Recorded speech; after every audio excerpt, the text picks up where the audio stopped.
Welcome back to my kitchen. I'm showing you guys a couple of things that I've changed within my home that has changed my health.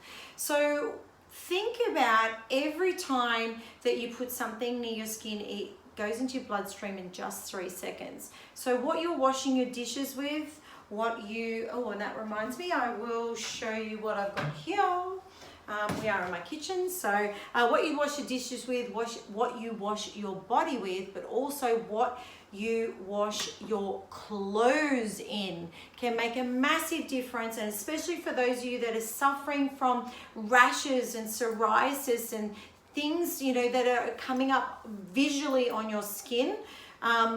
This one is definitely going to help. Now, I've just had a look because I put this is my little washing powder container. This is what I put mine in.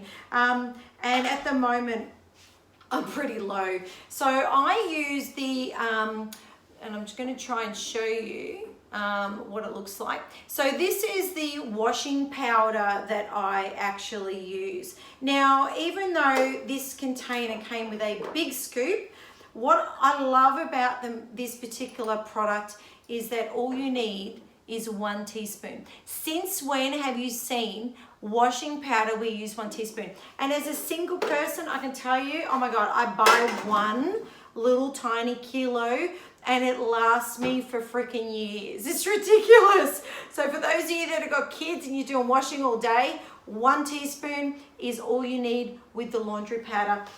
You can also purchase the dishwashing liquid. It is the same. You do not need to put, it's a lot more concentrated. You don't need to put the same amount of powder that you normally would with other products. Teaspoon, it's all you need, peoples.